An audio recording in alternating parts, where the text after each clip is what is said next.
Hello, everyone. Thank you for joining us for the first webinar of IT Career Fundamentals, a short course presented by IT Masters on behalf of Charles Sturt University. My name's Guy Coward. I'll be coordinating this course and emceeing the webinars in it. The webinars will be delivered by various industry experts, and I'll introduce you to tonight shortly. I had a working title for this course of something like Build Your Foundation for an IT Career Change.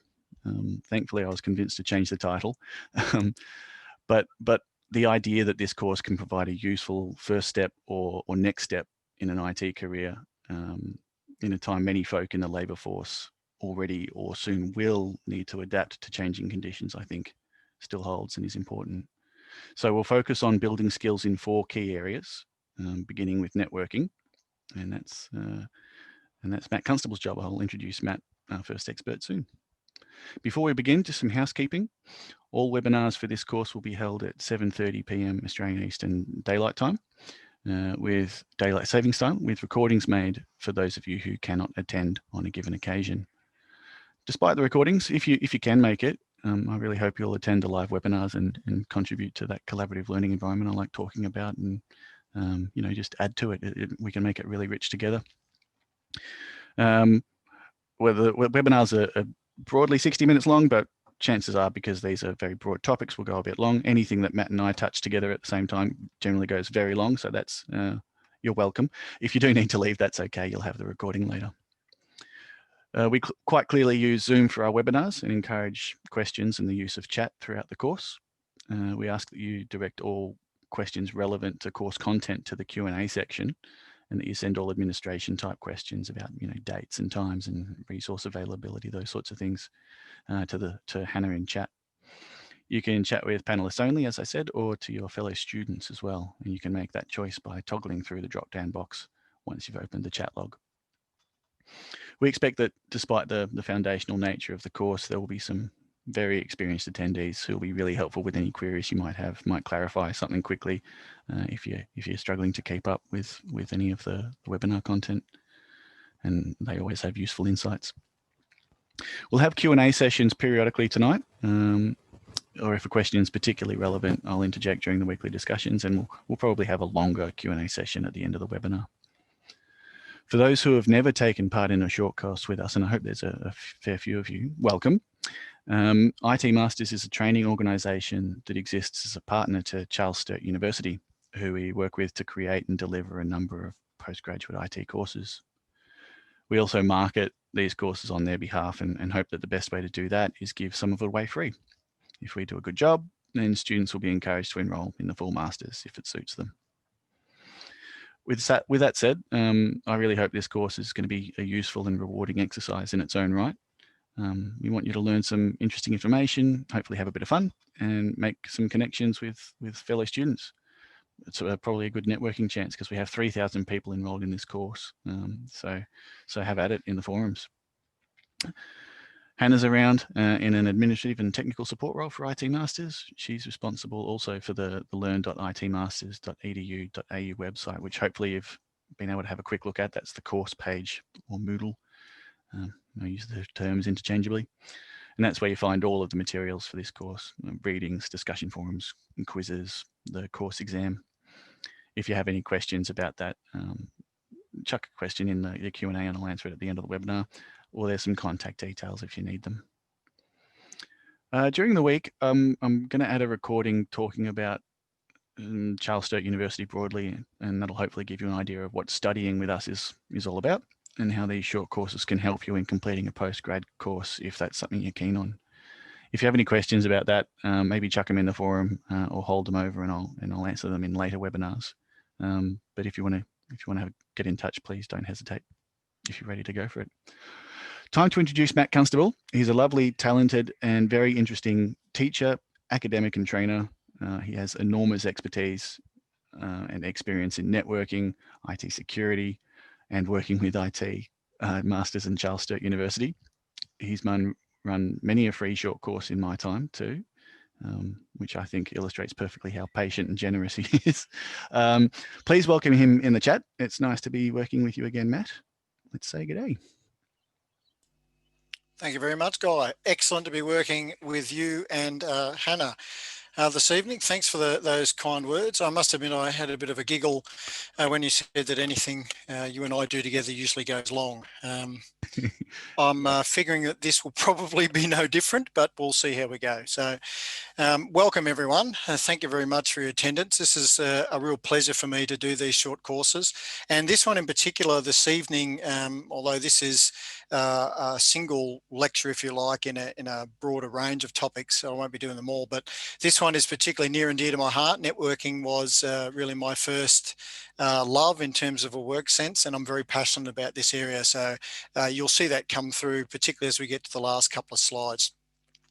So this evening, I'm going to take you through an introduction to networking, and not really getting into things in technical depth, but more around how networking can facilitate the different things that we do in life and help us to engage ourselves and partners and the larger, broader community in a business sense, and how it can facilitate transfer of information in ways that some of you may not have thought of previously. So without further ado, let's click on and let's get started.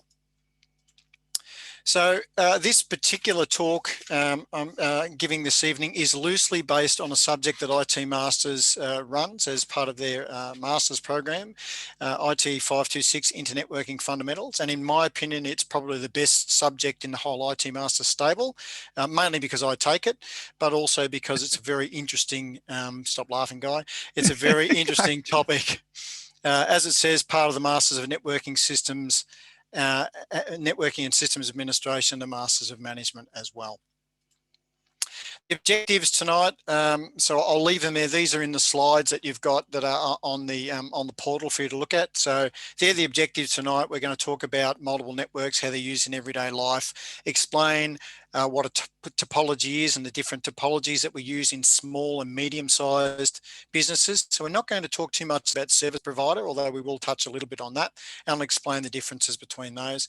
Look at some of the basic characteristics of networks that support facilitate communication in that small to medium-sized business. And then we'll have a look at some trends, recent trends in networking, where they're going and what they might mean for you in terms of career opportunities and paths. So this is the agenda. These are the different sections we're going to look at. The lab demonstration is going to be more of a technical thing. So I'm not going to introduce the technical concepts so much in what I'm talking about, but when we get to the lab demonstration, you'll get a bit more of a feel of what a network engineer or a network administrator actually would do as part of their job. And then we'll have a bit of a chat about networking as a career and where I think it's going and how valuable I think it is, in my opinion. I agree that I'm biased, but hopefully I get you excited about a career in networking because it's been tremendously fulfilling and rewarding. All right, so that's me. The only thing I really want to put on, draw your attention to, is I don't have all the answers. Okay, there'll be people out there listening that will have, you know, just as much, if not more, knowledge than what I've got. So you never know everything, but hopefully I'll be able to at least facilitate pushing you along your path in networking, and understand that, you know, there's always someone that knows better. We can always learn into that fixed mindset of saying this is too hard for me or that's too hard for me. Anyone can learn this stuff if they put in the time and the effort. If it's what you want to do, you will make it happen. You will succeed. All right, so first topic, globally connected. Over the last, as it shows there, 25 years, things have hugely changed in the field of networking. So back 1995, which was around about a little bit later, a little bit late, but I was probably a few years into my career there. We've got the fixed computing era. So you go to the device, so it's computers or laptops, basically that was it, on a desk connected via physical cabling to a wall point, and you went and you sat at the desk and you did your work. Okay, so there was no moving around, no doing any funky stuff like we can do now, no wireless really to speak of, pretty basic sort of stuff. And even the topologies were very basic and difficult to support back in those days. And we'll talk a little bit about that a bit later. So the idea connections into the network doubled about every 13 years on average. That's what it was. So it was quite a slow ramp up, really. Then we got to the mobility BYOD, which stands for bring your own device. So that is things like your iPads, mobile phones, the Microsoft Surfaces, those sorts of things, which we use now. So that then led to a huge drive in the number of connections and a huge drive in technology. So going from that fixed cabling type infrastructure, more wireless coming in, GPR, different wireless technologies coming in. So GPRS, microwave, you know, those typical Wi-Fi that we think of. And we're talking about the doubling of connections now every 1.4 years. Let's face it, everyone's got some sort of smart device now, whether it's a phone, a laptop, a phone, iPad, sorry, a Surface. There's so many different devices that we can use now. And even going back to around about this vintage, of course, remember Barack Obama, who was president of the US in 2008, he loved his BlackBerry. Okay, and there was HP Palm Pilots and all these sorts of devices that came there.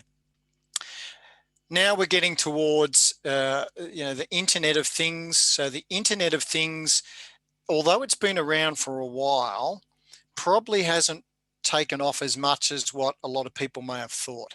But the Internet of Things really is just this concept of being able to connect any and all sorts of devices to a network in some way. So whether that's smart televisions, for example, which you can connect to a Wi-Fi network now and download software updates. You've obviously got gaming consoles. You've got all sorts of video conferencing stuff now. You've got printers that you can connect wirelessly or via cable to the internet, and they can download software updates.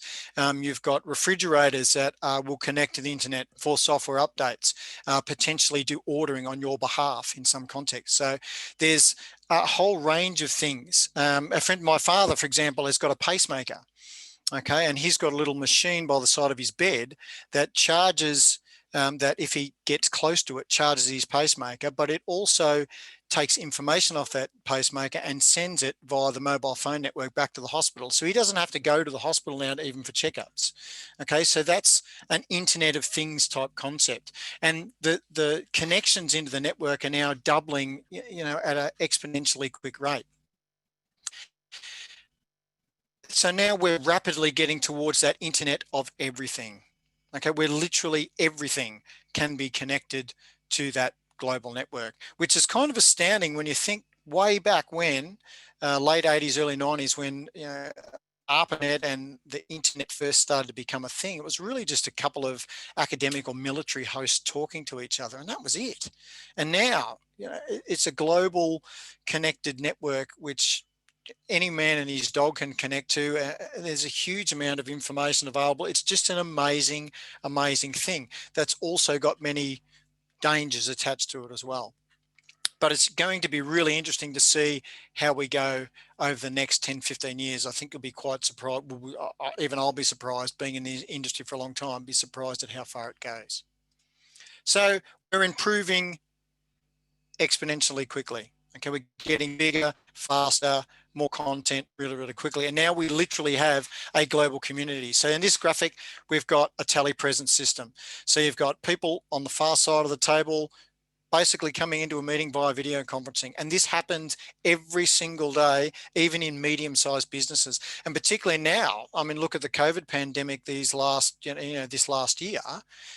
There's been a huge uptake in video conferencing, even these small things like Zoom and WebEx and those sorts of products. But in terms of the bigger enterprise-based products, they've been around for quite a while now, and they're extensively used and really bring companies together for really quick communication, which not really that long ago, really, in the history of mankind, was really, really difficult to communicate globally. Now it can happen at the touch of a button.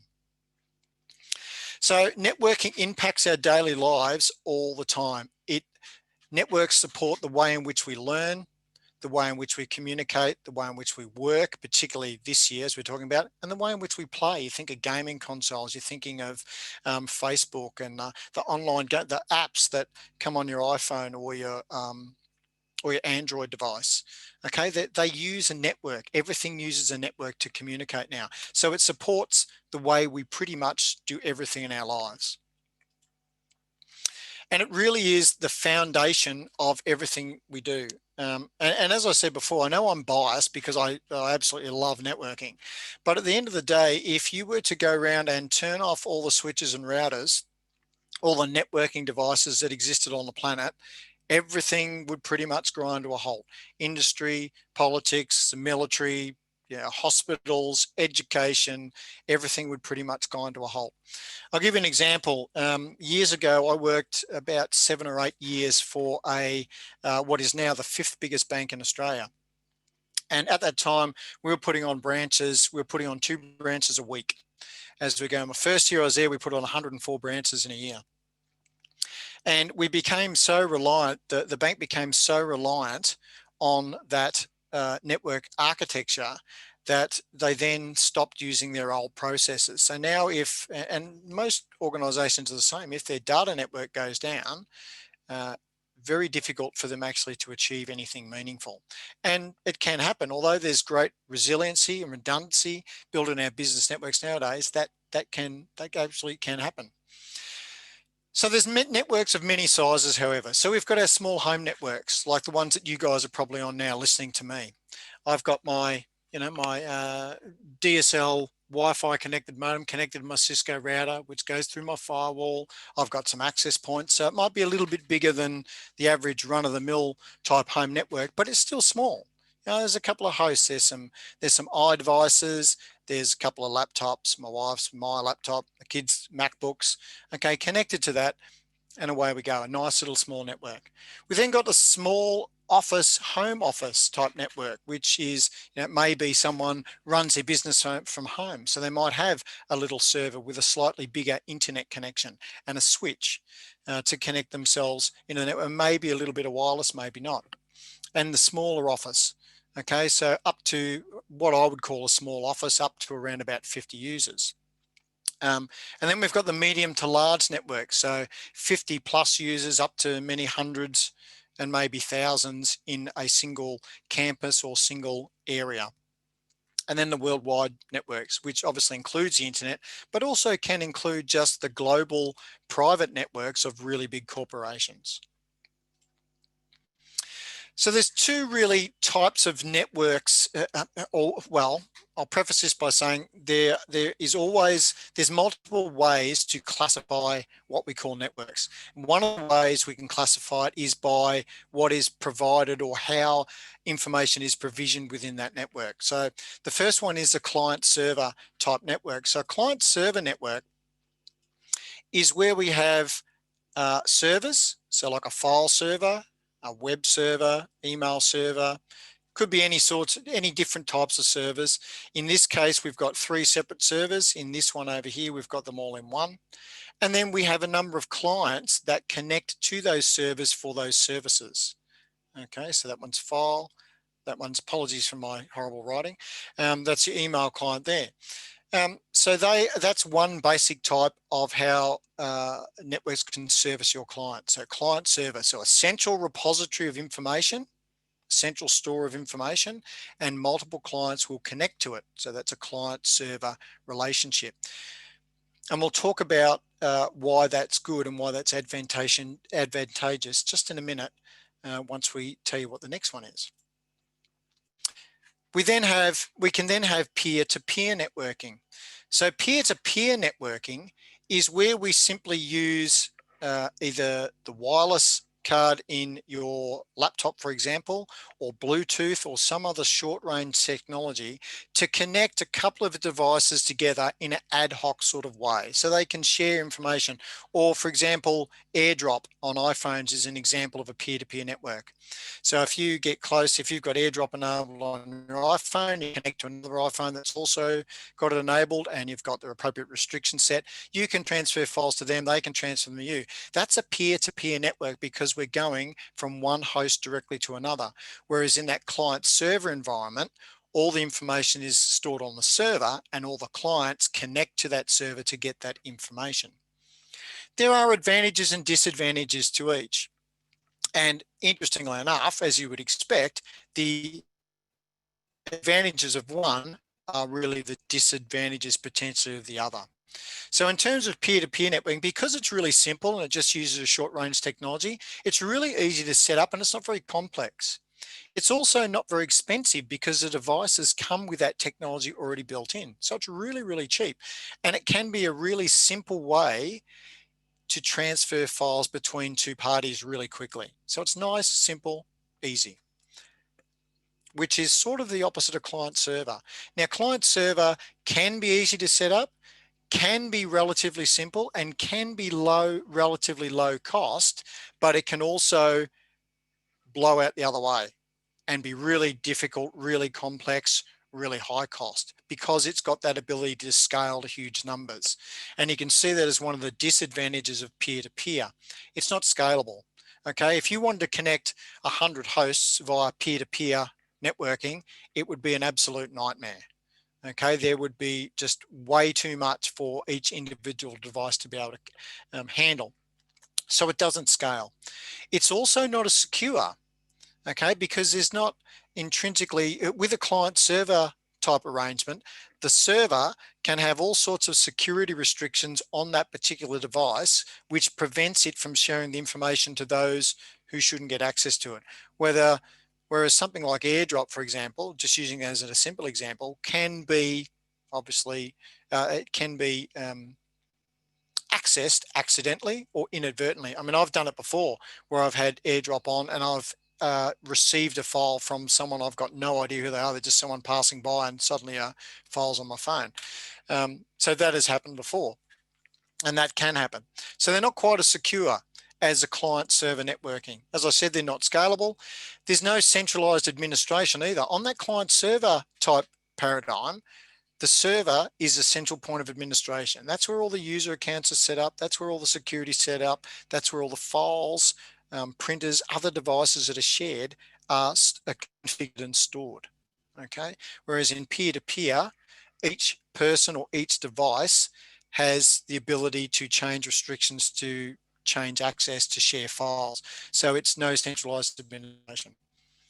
The last disadvantage is that all devices may act as both clients and servers, which of course can then slow their performance. Because if you're trying to do too many things, and this is what I'm saying, if you add lots of hosts into peer-to-peer, it becomes exponentially slower as you add more hosts in, because they're all trying to do be a client and server to every other peer on that network. Whereas client server, it's only really the server that's got to be high capacity. The clients can be relatively low capacity and they can still get access to what they need. All right, so that's section one. Guy, do you want to maybe pick out a couple of questions if there are any? Yeah, we've got a couple actually. They're both about torrenting systems. Is torrenting peer-to-peer and do they have hundreds of machines? Well, that's it. Yes, they are peer-to-peer. So peer-to-peer, so they use the global internet, and basically they do use hundreds or thousands of machines. So the way that works is there's basically a centralized brain, if you like. So you think of it like a whole heap of individual machines. It's almost similar in the way to which a Bitcoin theory works as well, where you've got lots of different machines all contributing to the storage. So for example, if I've got a torrent client open and I've got a video, a movie, for example, sitting on that, not that I'm condoning this, I'm just saying, if there was a video on that, I might have, I might have 50% of it. Someone else somewhere else in the world might have 10% of it. Someone else in the world might have 20% of it. And together we have 100% of that file. And so someone else connecting into that network may takes my parts, takes someone else's parts, takes parts from everywhere to increase the performance. Okay.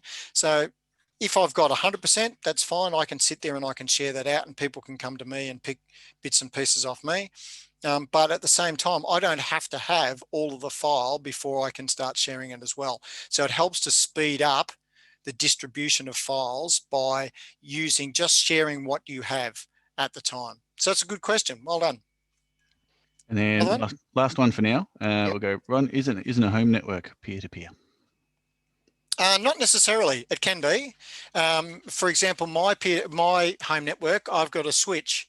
I've got a server, so I've got a Windows server that stores my files on it, and then my laptop and my desktop and other iPads and all the other devices we've got connect to that for their file storage. So in my case, it's a client server, but absolutely it can be a peer-to-peer network. But don't confuse client server and peer-to-peer as being directly related to a home network or business network. You can have either in any situation. Okay, it's just that typically in a business environment, you're not going to have peer-to-peer for those reasons I said before. It just doesn't scale. It's insecure, no centralized administration. So hopefully that answered that question. Yeah, awesome. Thanks. All right, let's move on. So number 2, LANs, WANs, and the internet. So we're looking at the components and the topology of what a network looks like. So I understand that these graphics are a little small, so I'll try to talk directly to them as I can. But there are basically 3 categories, generic categories of network components that we like to talk about. There are devices, media, and services. So the devices are literally the physical devices that exist. So in this case, we've got a server here. We have a desktop here. We have a IP telephone here.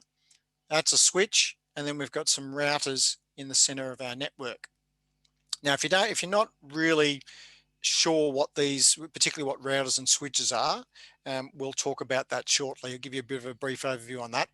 But they're the devices. That's what a device is. Okay, so any physical thing that can connect to a network.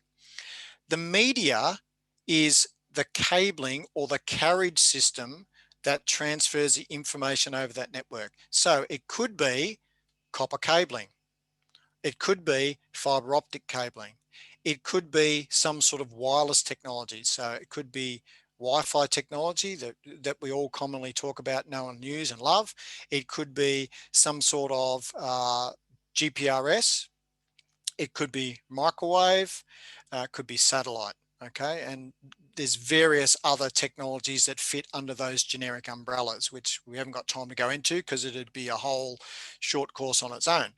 But they're the basic terms of media. So media is what allows or carries the information or the signals between all the different devices. And as I said, it could be a physical thing or it could travel across the air. And then we have the services, which is basically the things that we're sharing. So whether they're software services, data, some sort of file system, whether it's print files, so printing services, it might be multimedia services, so streaming video, streaming audio, video conferencing, IP telephony. Okay, all those sorts of things, all those software systems and functions that you use on your network or on your systems, they're the services. So they're the 3 basic components. Example of some end devices could be computers, so whether it's workstations, lappies, file servers, web servers, could be network enabled printers that connect either via wireless or cable, voice over IP phones, telepresence endpoints, so telepresence is basically video conferencing, could be security cameras, so closed circuit TV cameras, or more generic security cameras, so like those ones you can get for home security, bolt them on your wall, you can see who's coming and going. And of course all your mobile, handheld, bring your own devices, your smartphones, your tablets, your PDA, debit credit card readers and the barcode scanners. Okay, so they're all things that are considered end devices.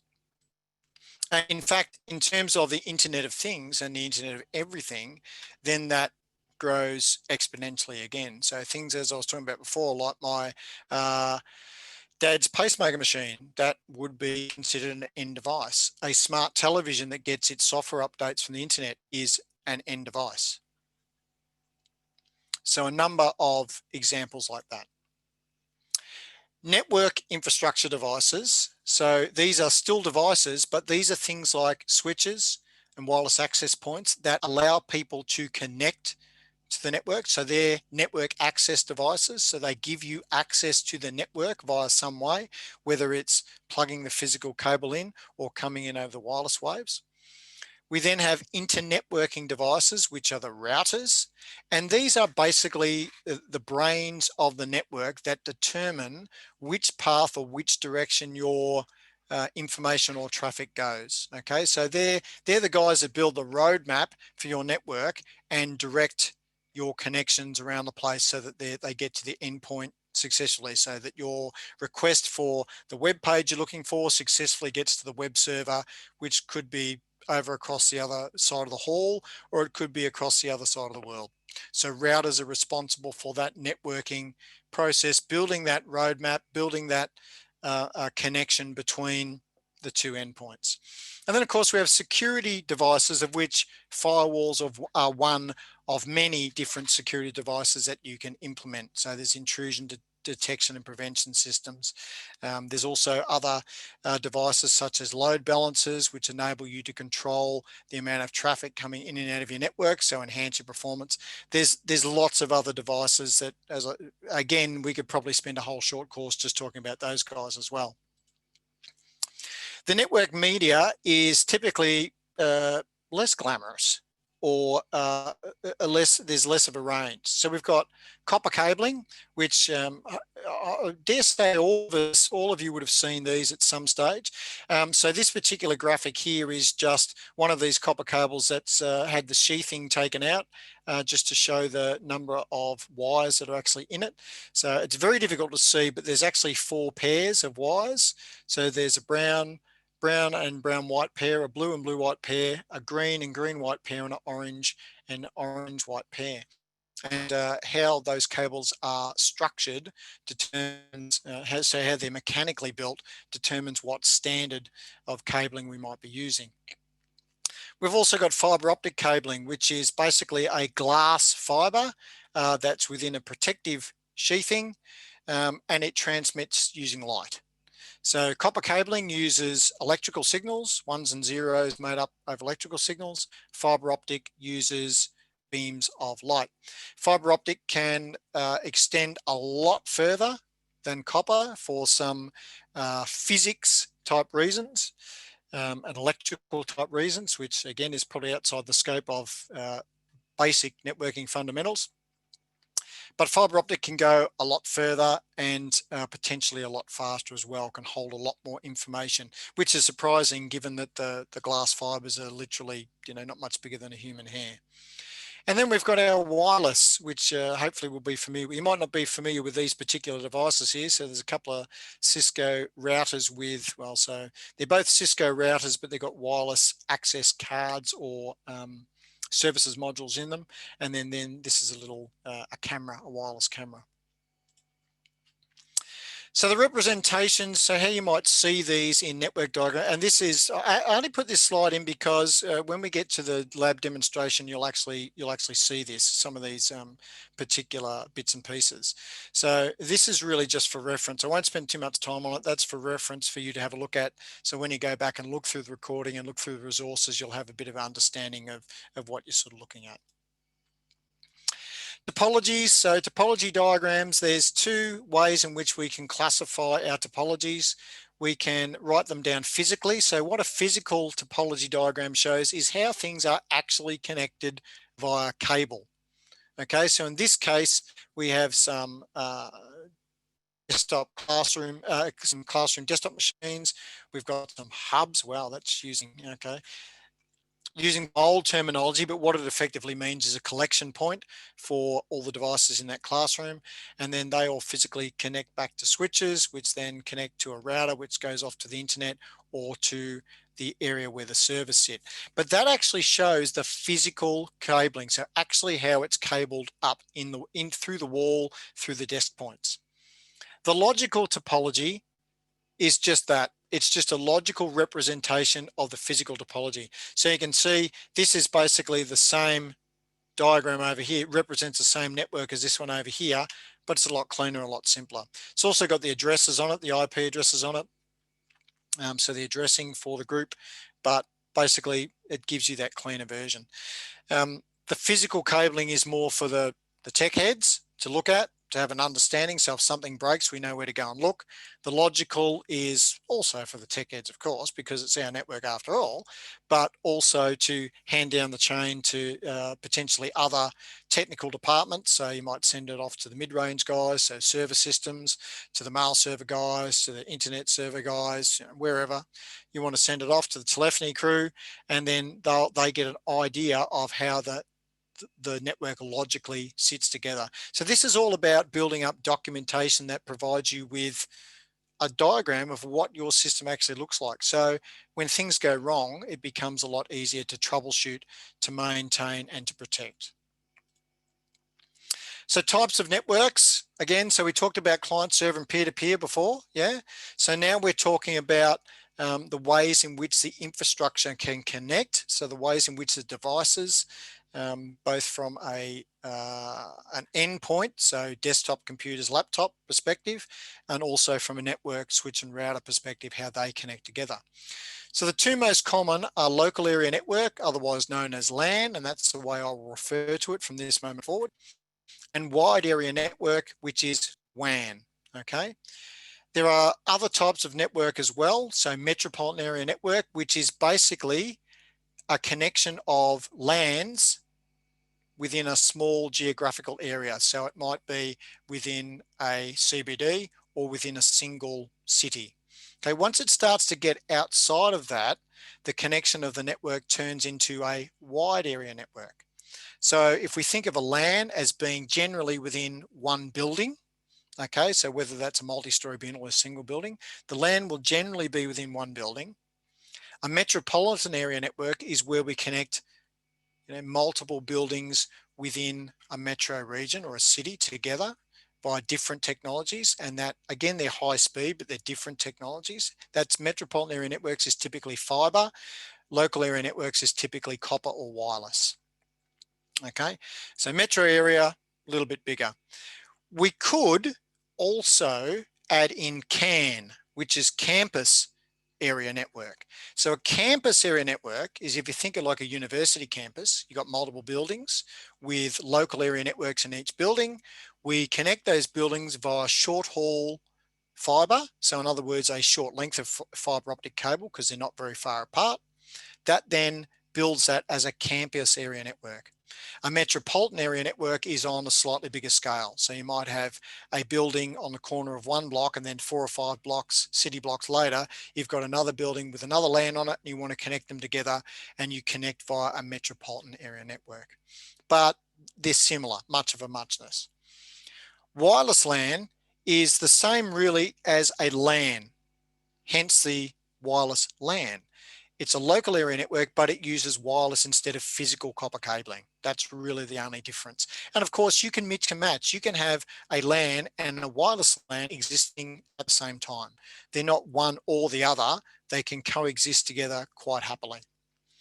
And then we've got a storage area network, which is basically a network that enables us to connect massive amounts of disk or solid state or other forms of storage, tape storage together, to just basically give us a huge area which we can store our data.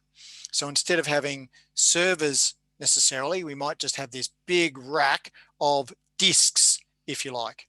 Network connected disks in really simple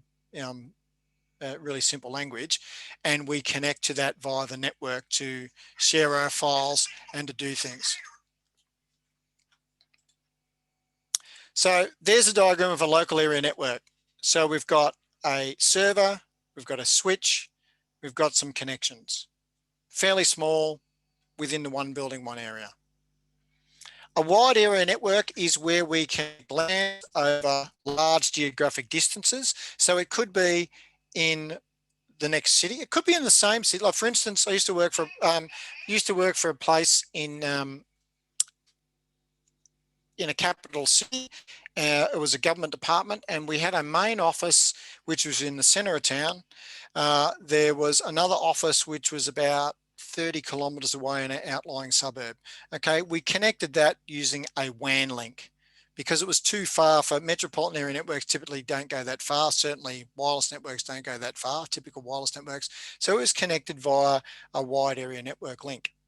Of course, you can go further than that. You could go between cities. So you go, say, from Sydney to Melbourne, or Melbourne to Perth, okay? Or you can go from countries. You can go from Australia to the US, or Australia to China, or Australia to the UK. Doesn't matter. You can build links, private links, over those sorts of distances. Obviously, the longer the distance for your WAN link, the more expensive your link is going to be. Okay, that's just the way the world works. The further you want to communicate, the more it's going to cost you. Now, in terms of wide area networks that exist within a country, okay, so here in Australia, for example, we can connect, they're private links, okay? You can connect private links, so they don't go, these WAN links don't go via the internet. They are completely private links that uses private infrastructure provided by, in Australia, places like Telstra or Optus or other smaller AAPT, Bendigo Community Telco, those sorts of places. Okay, when we talk about worldwide, yes, we can have private links that do that, but man, are they expensive. Like, we're talking huge expense, huge expense. We can also use the internet, much cheaper, but obviously less secure. So there's technologies we have to use to secure that, but we can still use the internet as a WAN carriage service if you like. That's fine. And of course, then we have the internet, which is just everywhere. Now, obviously, this is an extremely small portion of the internet, but you get the basic idea. There's a number of local area networks that are connected to the internet, end up being all connected to each other. Now, whether they can talk to each other or not is down to security policy and the security at each of these particular sites or offices. But it could well be that all of these sites can connect to each other and talk to each other. So if we break this, we can see that this site has a direct connection to that site. So this here, this squiggly line represents a WAN link. Okay, we then have these two sites which are connected via this, so they're connected to each other. These guys are connected to each other, a couple connected there, you've got another one with the WAN there. And then they all connect to the internet so that they could potentially all talk to each other. Now, that's not to say that they will be able to, but there's certainly the potential for it. Oops, I've gone back a bit. Sorry about that. We then have this concept of intranet and extranet that we need to talk about. So the internet is the whole world, okay? So if we look at this, this is a bit like an onion or an ogre if you're a Shrek fan. So we've got internet, which is this outside layer. And this is just a diagrammatic representation. So please don't take this as being literal. So we've got the outside connection to the internet. We then have an inner circle, which could consist of our suppliers, our customers, or other business partners, okay? And we put them into an extranet. So an extranet is a network that can connect via any means. So it could be a LAN if they're in the building next door. It could be a WAN. It could be a wireless LAN. It could be a metropolitan area network. It could be any of those network formats that we talked about before. The thing that differentiates the intranet, which is our internal company network only, the differences between the intranet, the extranet, and the internet is the level of trust. So anything that's in the intranet, we trust completely because it's within our control, it's our network. Once it gets to the extranet, we don't trust it quite as much because we're connecting to someone else's network. And even though they might be a supplier or a customer or a collaborator, and we have some level of trust with them, because we don't manage that actual network necessarily, we must have a lower level of trust. So we protect ourselves a little more against it. And then of course the internet, the world, is what we protect ourselves against the most traditionally, although it's interesting, if you were to attend the other best subject in the IT Masters table, 581 Cyber Security Fundamentals, you would learn in that there's a lot more internal attacks that occur than you would think. So the proportion of internal attacks is actually quite high. And that is again because of that level of trust. We trust internal connections, so there's a greater opportunity for them to exploit security. So how do we connect remote users to the internet? I think this is particularly salient for the world we're currently dealing with COVID. Okay, so our home users, our teleworkers, and other really small offices. So we might be a really big corporation with a big office, and we've got a little home office somewhere, or a little satellite office, for example. There might be some road workers that have a satellite office set up somewhere, and they come in and they talk to our network. There's a number of different ways we can connect, and these are just some of the examples, some of the ways we connect. We can connect via our XDSL, so ADSL, BDSL, whatever flavor of DSL that you want to talk about. And that's typically what most home users get their internet access through, even on the NBN. We've then got cable network, which is probably more popular in the States overseas than here. It's a Cisco pictures, so you would expect that. We've got the cellular network, we've got satellite, and dial-up telephone. Not in Australia so much, but it does still exist in some parts of the world. Just yeah, it still exists in some parts of the world. Now, in most cases, those connections will connect to an internet service provider who have a big provider network, and then they'll connect to the internet or directly to the home office, okay, to the business office. It doesn't have to be via the internet. It can literally be via private links as well. So we might have a link off to there, to our office over here, to our head office over here. Okay, we can literally do that. Doesn't have to be through the internet, as I was saying before. If we want to connect our businesses to the internet, it's basically just the same thing, but we're talking about high capacity stuff. So dedicated lease lines, so guaranteed service level agreements to give you, I'm going to give you, 10 mega bandwidth, 100 mega bandwidth, whatever, 50 mega bandwidth, metro Ethernet, DSL, satellite. Okay, these are just some of the options that are available.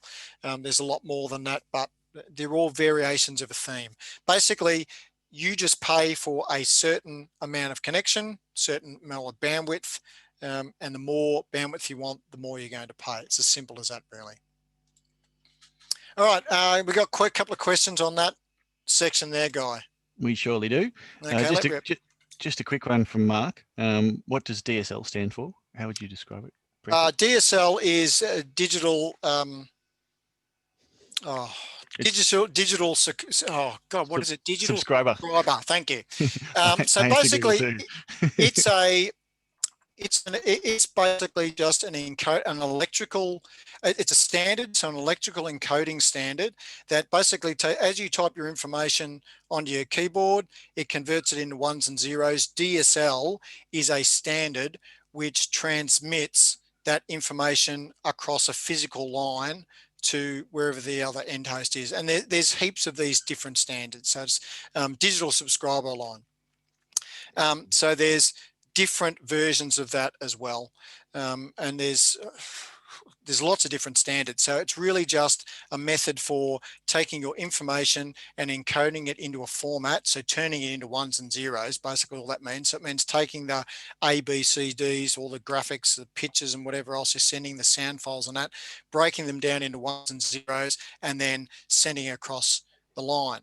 So the different formats or the different standards are really the differentiation between them is the order in which they transmit information, the ones and zeros, and more or less for the average home user or the average person, it's really about the speed, how fast it happens, either pushing the information out to the network or downloading it.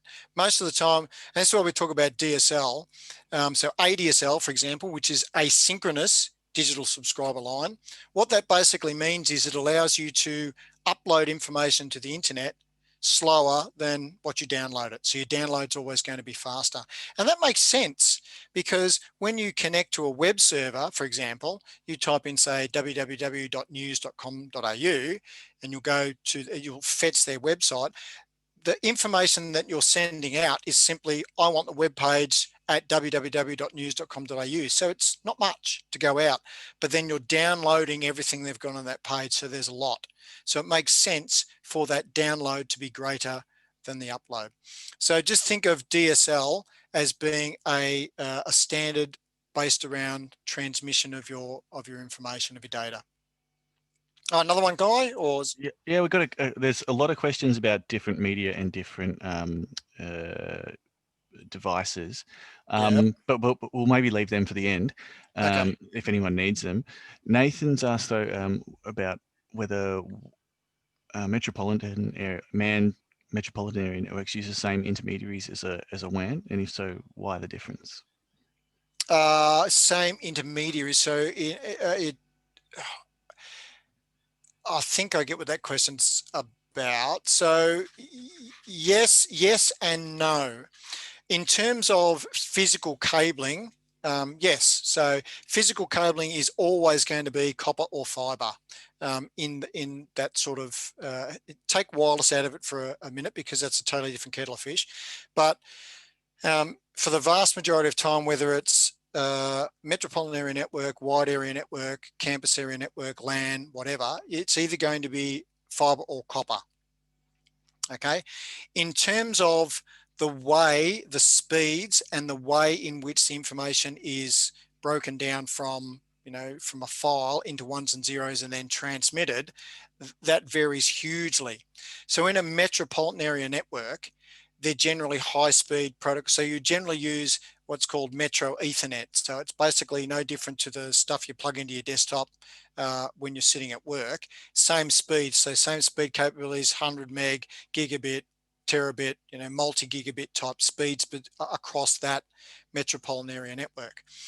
Whereas wide area networks are much lower speed. Different protocols, or different, so DSL is one. There's also older protocols like frame relay or ATM. Which I don't want to get into the technicalities of it too much, but there are different methods for encoding and transmitting that information across the wire. The main difference really between Metro and WAN at a real basic level is just the speed differentiation. So, and the distances that can be covered. So metropolitan area network is typically housed within a single city or CBD, whereas WAN can span right across the globe. Of course, what that then means is there's a lot of other intermediary connecting devices on a WAN link that spans the globe, compared to a metro area network where you might have, 2 intermediary devices between buildings. And that would be it if the buildings are close together, or the network is, depending on how the network's built. So there's a couple of differences, but in terms of the physical cabling underlying it, yes, they're basically the same. Just in a WAN environment, there's a lot more of it, and it could potentially be owned by different service providers, different companies, as it transits across the globe, whereas metropolitan area network generally looked after by the one service provider. Awesome. All service providers will have their own metropolitan area network that they will sell to their customers. Awesome. Nathan got back to us in the chat and said that was exactly what he wanted to know. So okay, cool, excellent. Thanks for that. And just very quickly, where do VPNs fit in this, and will we be talking about? Yeah, we are going to talk about VPN. They're coming up. Okay. But basically, to answer the question quickly now, a VPN, virtual private network, for those who don't know what that is, and that's basically typically used where you are going to use the internet as your carriage service. So you might not want to pay for an expensive WAN link because it's really expensive, or you've got to go a really long way. So you might want to go from Australia to the US, for example, to connect 2 offices. So you would use the internet, because internet's cheap compared to wide area network, but it's not protected because everyone's connected to it. Anyone can see your traffic if you just send it out on the internet. So we use VPN, virtual private network, and it uses encryption, so mathematical encryption technology, to actually hide, to secretly transmit that traffic from one point to the other using the internet. So, but we are going to talk about that, but yeah, that's where that sort of fits in. You can also use it over wide area networks as well, or even local area networks if there's things you want to keep secret within your organization, but generally used as a protector of internet-based traffic. Awesome. Thank you. Okay. Let's get going. Just one last bit of feedback though. People Yep. loved the Shrek reference. Excellent. I'll try and weave some more in as we go along. Beauty. Okay, so network as a platform. So we have two very different pictures here. And this is really the whole concept of the converging network is it's relatively old now. It's been around for a while, but it's really, really important to understand. And that is, in the old days, when I say old days, probably wasn't that long ago, but we used to have three separate networks. So one for our computer network, okay, one for our telephones, and one for our other broadcast type networks, say video conferencing, those sorts of things, okay? Whereas now we have a converged network where we've got our computers, other compute devices, we have our IP-based phones, or potentially our PSTN-based phones via converter boxes connected to our network, and we have our other broadcast media, so our video conferencing or our things like music on hold or other sort of voice streaming or music streaming services, all connected to the one cloud, the one network. So inside this cloud here, it looks simple, doesn't it? It's just this little green cloud, but inside there is just an unbelievable complex mishmash of technologies that allow all of this to work seamlessly together, by and large. We're always going to get problems, but by and large, it's pretty damn seamless considering what's going across those networks. Now, these converged networks can be private. So you can build this converged network in a LAN environment or a WAN environment or a MAN environment. Okay, you get the idea. You can also build it over the internet as well using that VPN technology we're just talking about. You can, of course, also connect via something like this, Zoom. Okay, this is a publicly available, you subscribe to it, but it's a publicly available video conferencing tool that uses the internet as its carried service. While there's people, you know, you guys, there's probably plenty of you that are actually sitting here listening to me in the background, looking at the news and website, checking the email, blah, blah, blah. We do that all the time. Okay, so there's all these different types of traffic. So you're hearing me, my voice, you're seeing the video presented from the presentation. As I said, you're probably downloading an email, maybe looking at the news or some other site that you're interested in. Okay, all those different certainly types. Hope not. Oh, hey, I'm realistic. Active listening, Matt. I'm realistic. Absorbing it like sponges. Yeah, well, I hope so. But yeah, I mean, there's quite a few on, so there's going to be a few. And I accept that. That's fine because, let's face it, I'm guilty of it myself. DV's on eBay, by the way. Oh, well, there you go. Yeah, thank you very much. So there's all these different types of traffic on that one network, and that's absolutely fine. Of course, it has some problems built into that. And one of the main problems, and we're going to talk about this later on, is how do we make sure that all our traffic, or as much of it as possible, there's always going to be errors, but gets to the end as possible. Because if we think about, if I'm downloading a web page, okay, that's not as important or doesn't need as much reliability as a voice conversation, or more importantly, a video conversation, okay? If you're doing video, and you all have done this, I'm sure, in recent times, if you're on a Zoom conference call and something happens on your internet connection, becomes unstable, things start to pixelate, you lose words, you lose pictures. It's not a very nice feeling. Doesn't look really good. So it's, you know, it requires, you've got to guarantee the bandwidth, if you like, or the performance for that video. Voice, just voice on its own is a little more forgiving, because the human ear and the human brain are actually very good at being able to decipher what's being said, even if there are some bits of the information missing. The human brain is wonderful at doing it. In fact, it's probably happening right now, where there may, well, some of you, depending on where you are in the world, may have some packets dropping somewhere, a little bit of packet loss, but you'll still be able to understand what I'm saying, because even though they might not be arriving in the right order, they might be slightly out of order, or you might be dropping some, your brain is going, okay, I can hear what he's saying, I understand what he's saying. So its voice is a little less troublesome, and data, just plain data traffic, is less troublesome again, and that's because of the way it's transmitted using the protocols. They have an acknowledgement and a retransmission protocol, if you like, or procedure, process built into it, so that if some information goes missing, it's just, okay, I didn't get that information, send it again, please, and it's retransmitted. Again, that's starting to get a little bit technical. If we want to plan for the future, though, the big thing we need to realize is that this is how we're sort of sitting now. Okay, we've got intelligent networks which allow handheld devices to connect via all sorts of different ways.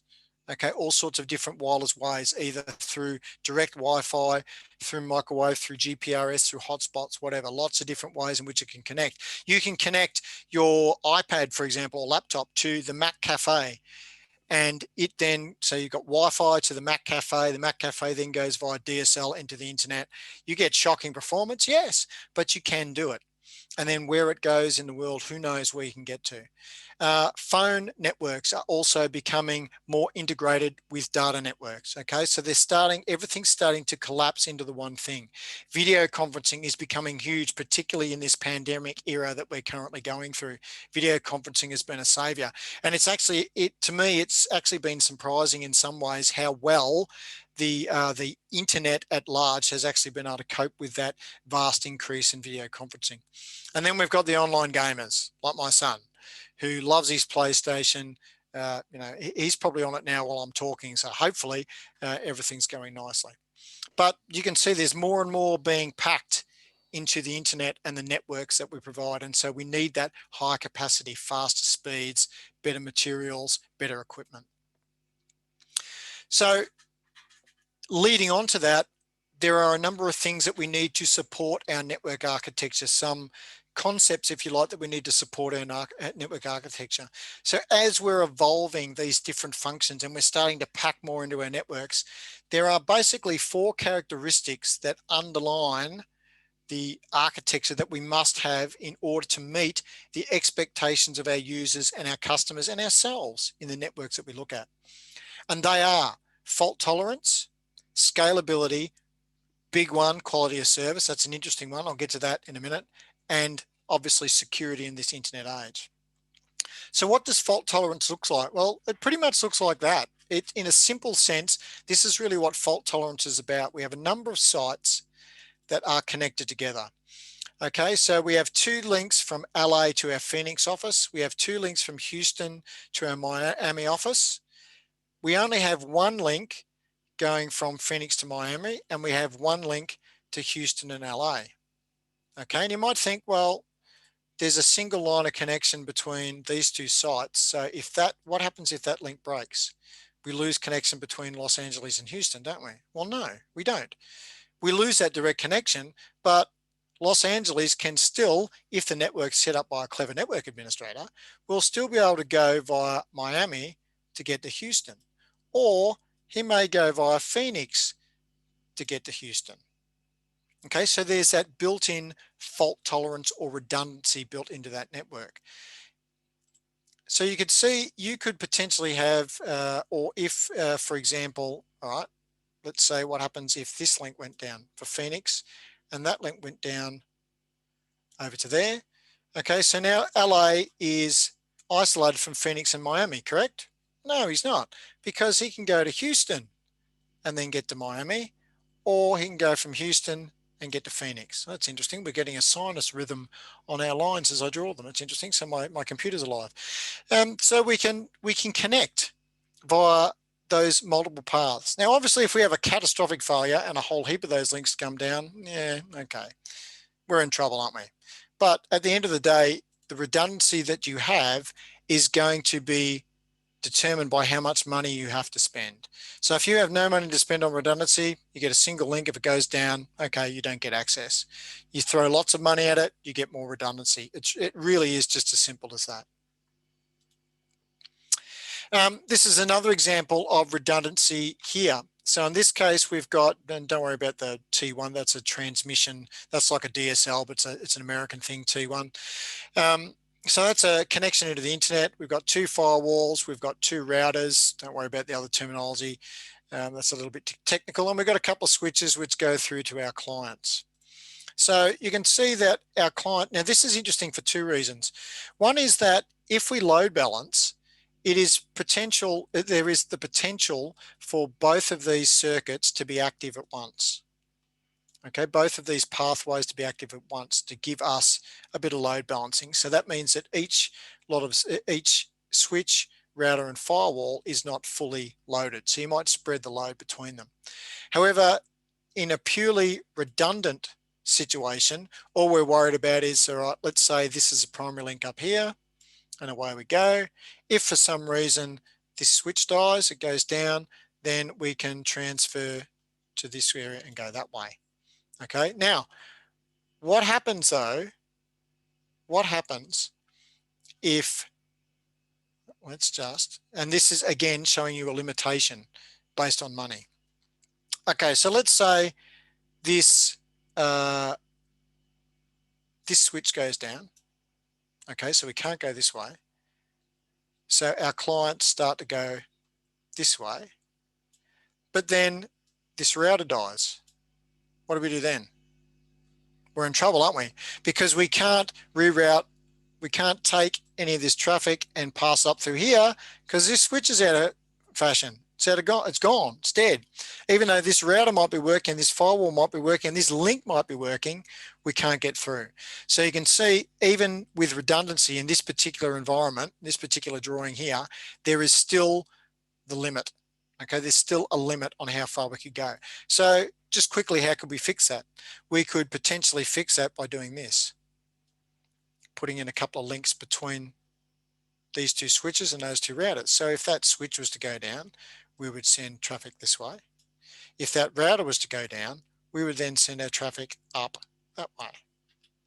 Okay, and then we get to the case where the firewall then becomes the point of failure, the single point of failure.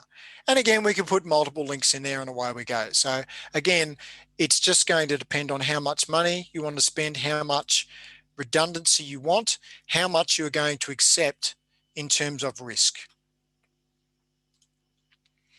If we look at scalability, so scalability really is just about how big can we make our network before everything falls in a heap, the performance falls in a heap. That's what it really boils down to. So if we have a single switch with 24 ports in it on our network, we can take up to 24 hosts and then we can't take any more. So that's as scalable as it is. It's scalable from 0 to 24. If we add a 48 port switch in, so we take out the 24, we put the 48 port. Now all of a sudden we're scalable up to 48 ports. Okay, and that's really how it works. Simple as that. That's in a LAN environment. If we're talking about WAN, so that wide area network, then we add more links on. Okay, so again, that's redundancy, scalability. Okay, so it's really just being able to grow our network to an extent that enables us to service the clients we've got with the potential to service more clients deep into the future if we want to. Good network designers will be able to build in scalability at a budget cost. Okay, because at the end of the day, when you're designing, even if you're designing a greenfield network, you will always get limitations on how much money you can spend. There's always a budget. So how far you can go, how far you can grow it, how much reliability you can, it all comes down to that money factor. But if you're clever, you can build in that scalability and that reliability. QoS, so quality of service. So this gets back to what I was talking about before with the converged networks and the different types of traffic. So things like telephony or video are time sensitive. So if they take a long time, if my signal is taking a long time to get to you, things are going to go very poorly for this video conference and you won't be able to understand what I'm saying. Okay, so quality of service. So a higher quality of service or more bandwidth or more performance is given to services like telephone calls or video conferencing. Okay, that naturally happens in a quasi implementation. You can also have non-time sensitive information like your web requests or your emails. I mean, no one, email for a start, when you send it, it goes to a server and then goes to another server and another server and another server and then to the final host if you're sending it across the other side of the planet. If you send it to your mate who's at the next desk, it'll go to the corporate server and then back to him. Okay, but it always goes somewhere first and you send it and it's off and you don't know where it is. You have no visibility of where it is. You don't even know if it gets to the other end. There's no guarantee that it will get to the other end, but it's gone. And it doesn't matter whether it takes a second to get there or 10 minutes to get there, the message is still going to get there. Whereas voice and video, really important that they get there on time.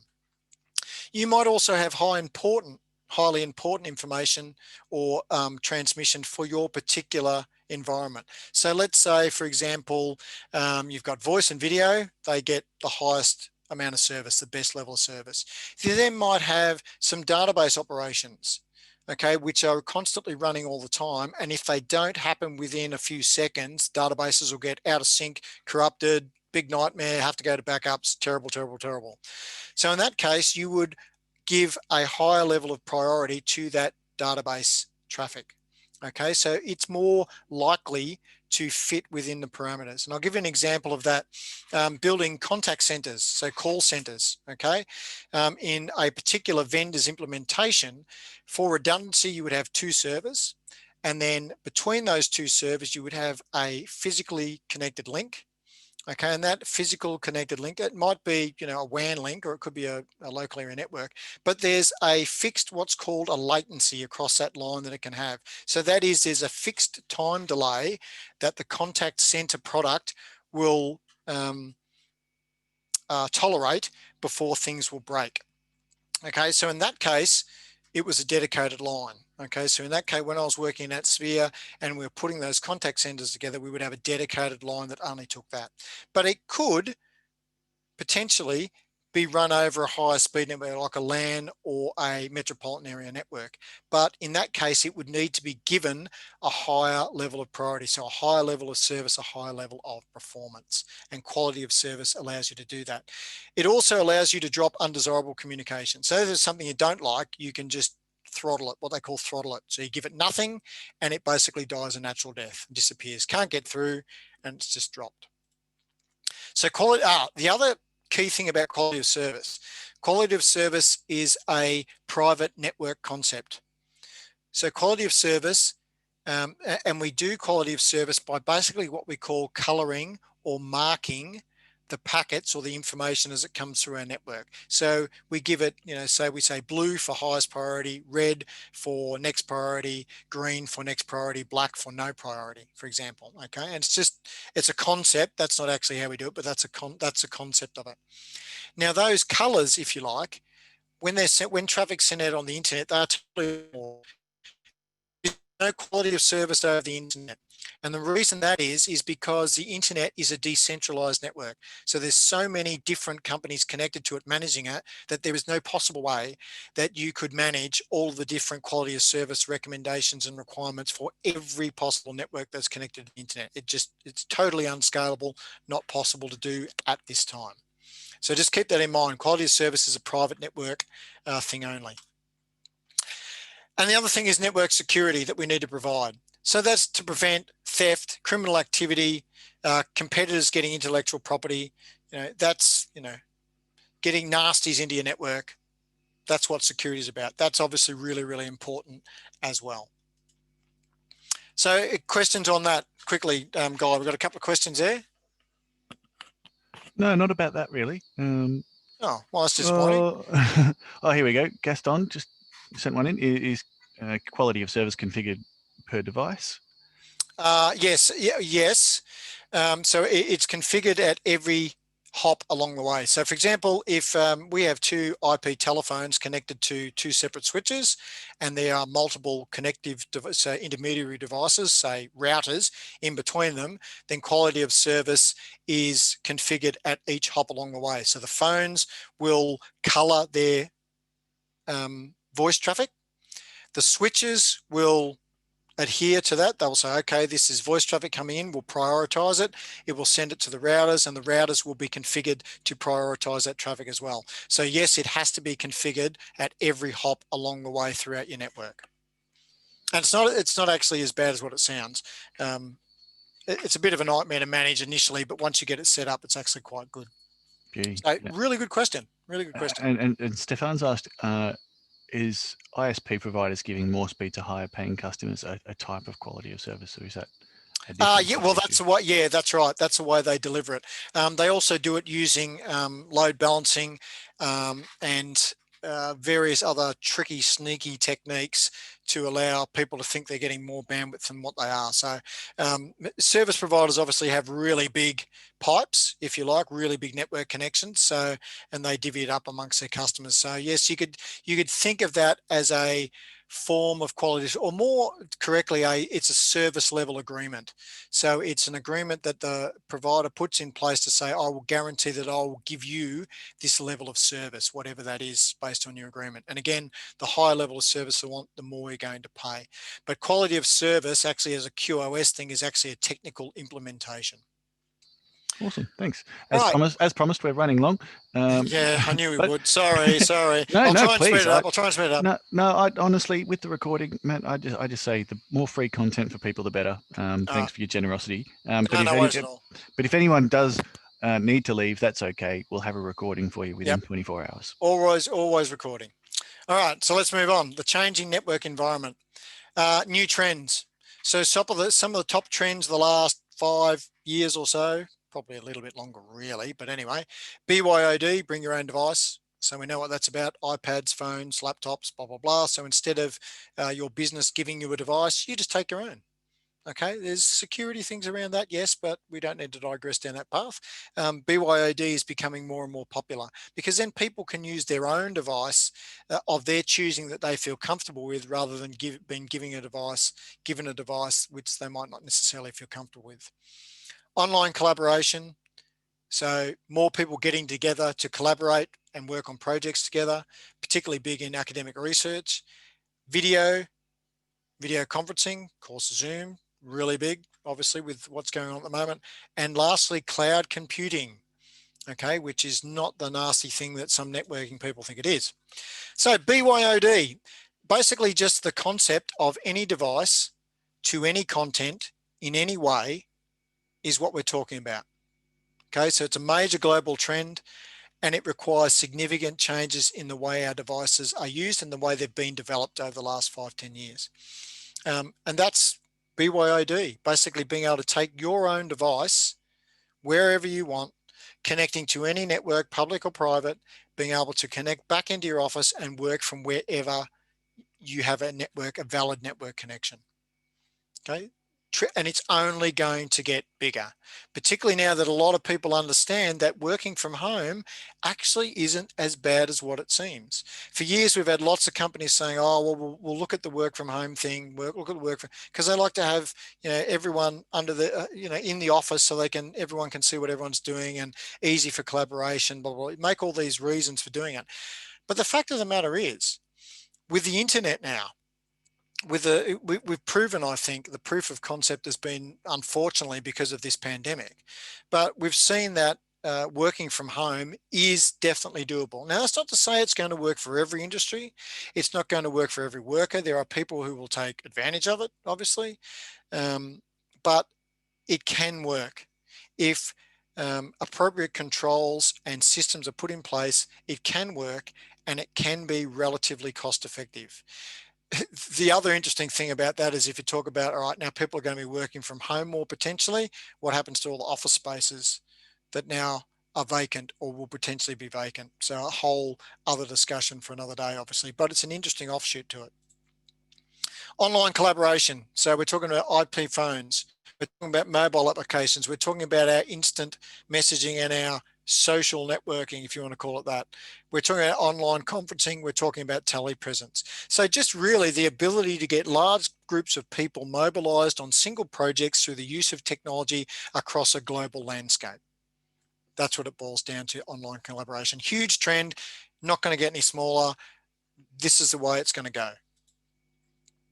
Video communication, so you can see how it has grown hugely since the turn of the century. So 2001, we're saying 250 million worldwide internet users. 2012, 2.08 billion. Okay, internet video accounts for 40% of consumer traffic in 2012, 62% of consumer internet traffic in 2016. If we looked at 2020, it'd be higher than that, particularly this year because of this COVID stuff. So video communication, huge. I'm currently enrolled in a PhD program at the moment. My supervisor is in New Zealand. Okay, so I can't see him physically. We Zoom sometimes 2 or 3 times a week, but every week via video. That's something that, you know, not that long ago, I wouldn't have been able to do. Cloud computing. Now, cloud computing offers a number of potential benefits because it's taking the resources that you would normally have on premise and putting them into a cloud. So just think of the cloud as a big provider network, and they can have your servers, your databases, your virtual PCs, your email services, your internet connection, everything in the cloud. You just need a simple little DSL line maybe to connect to that internet cloud, and you run a virtual session on your BYO device. Okay, that's potentially how it could work. It's not necessarily the way it works in all implementations, but that's a basic watered down version of it. It gives organizational flexibility because they can put all this in the cloud. Someone else has to look after it. Someone has to look after their data. Someone else has to support it. Someone else has to maintain it. Okay, that's great. They don't have to have an IT department internally. Oh, that sounds bad. But they can have, you know, they just have everything in the cloud. Okay, I'll get back to that bad point in a second. So they have everything in the cloud. Okay, they don't have any network. I mean, you can have virtual switches, virtual routers, virtual firewalls, virtual intrusion detection systems, virtual wireless LAN controllers now, all in the cloud. You don't need them on premise. You don't need them in your physical workspace. You just have some dumb access points that connect via an internet connection into the cloud. You've got your wireless network. You've got some dumb terminals or a laptop with some sort of remote desktop or remote command shell ability. You connect into your servers, your workstations in the cloud. Okay, so it gives them flexibility. It gives them agility and rapid deployment. So I can open up a new office, bang, clicking the fingers. New office is open. We just need a couple of laptops or some dumb terminal. Off we go. We're connected. We're up and running straight away because it's all there in the cloud. Reduced cost of infrastructure? Duh. Of course, because we don't have it locally. We can just go out and buy an El Cheapo laptop with, you know, reasonable specs for under $1,000. There's your workstation. Away you go, connect to the cloud. Everything's in the cloud. Everything's protected. Everything's backed up. All the security is taken care of. All the bandwidth is taken care of. We don't have to do anything.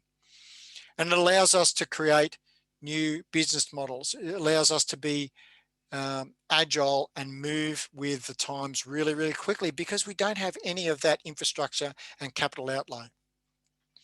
It then allows us to refocus our IT resources. Refocus, okay, so they can do other jobs, they can do other things. They can be maybe looking at projects, okay, IT-based projects. So instead of doing support engineering, so technical support engineering, you know, they can be working on other projects. So cloud computing is not the death of IT resources. Okay, the context just changes. And even if you think, well, hang on a minute, I want to be a network engineer, but if we've got virtual switches and routers and firewalls and all that, or, you know, if you want to be a security engineer, if all that's virtual in the cloud, what do I do? What do I do? Well, you know, you can still do compliance. You can still do auditing. You can still be the guy that manages security. It's just that you're keeping tabs on someone else. You're paying someone else to do all the donkey work for you or the easy work for you. The other way to think of it is, okay, less jobs maybe in enterprise that take it up, less jobs in small business for network engineers, but wow, you know, service provider, cloud environment, bucket load of jobs there. They're still going to need network. They're still going to need security. So don't think of cloud. A lot of people think about cloud computing. Oh my God, it's going to be the death of networking. Not a hope in hell. There's always going to be networkers, always going to be needing it. Just the context changes and maybe, you know, your employer might change, but it's still going to be there big time. Technology trends in the home.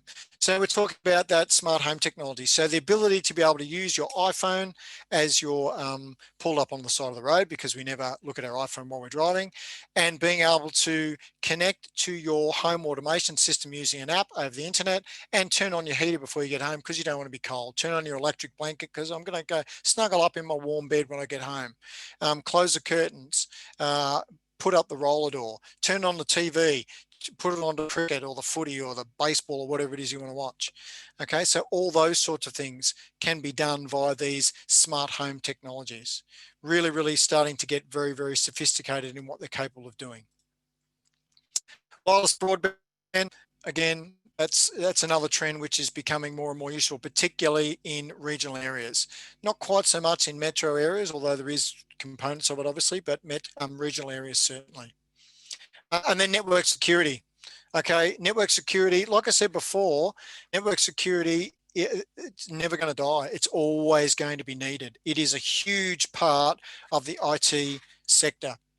The more you know about security, heading down that path, and look, in my opinion, great networkers should be great security people. Great security people should be great networkers. They're two sides of the same coin in my book.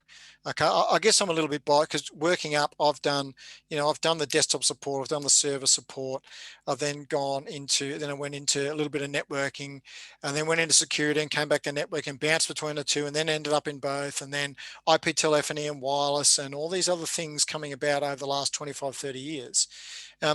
And in my opinion, that if you've got all those skills, you're just so valuable in that workplace. So never think about pushing off an opportunity. There was times where I sort of went, no, I don't want to go down that path because I don't think it's going to necessarily work. But I went down that path anyway, and it was all to my benefit later on. So security is a really important thing. There's lots of external threats. So this slide talks about external threats. Okay, we know about viruses and worms and Trojan horses, and we know about spyware and adware and ransomware. Of course, big one, starting to become more and more common. Zero-day attacks or zero-hour attacks. So that is completely new attacks that no one knows about that have just come along. Okay, we need agility in our security to be able to defend against those.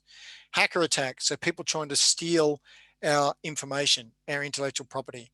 Denial of service attacks, so just trying to stop us from selling our products or from accessing our networks. Intercepting our data and thieving it.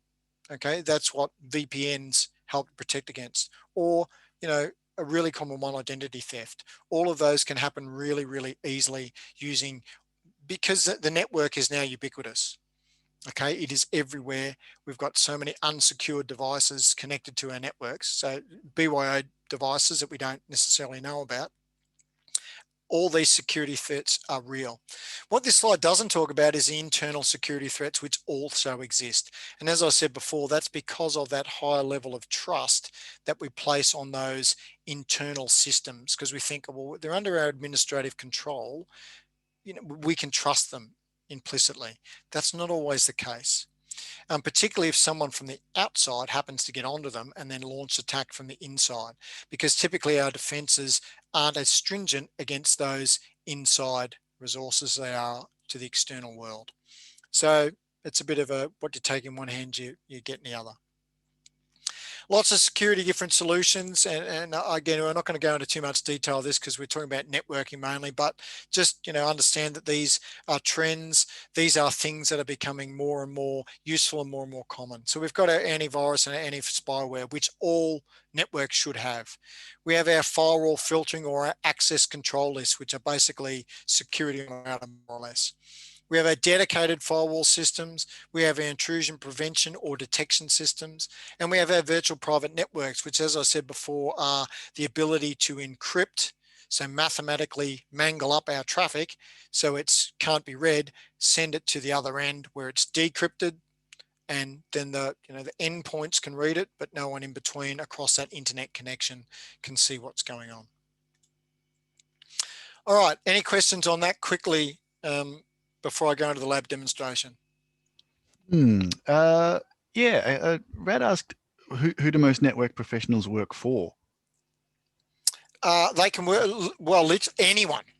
Network that's a massive question.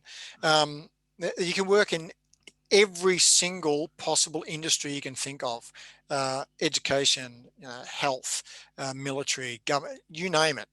Manufacturing, because you think computerized systems are everywhere. Okay, absolutely everywhere.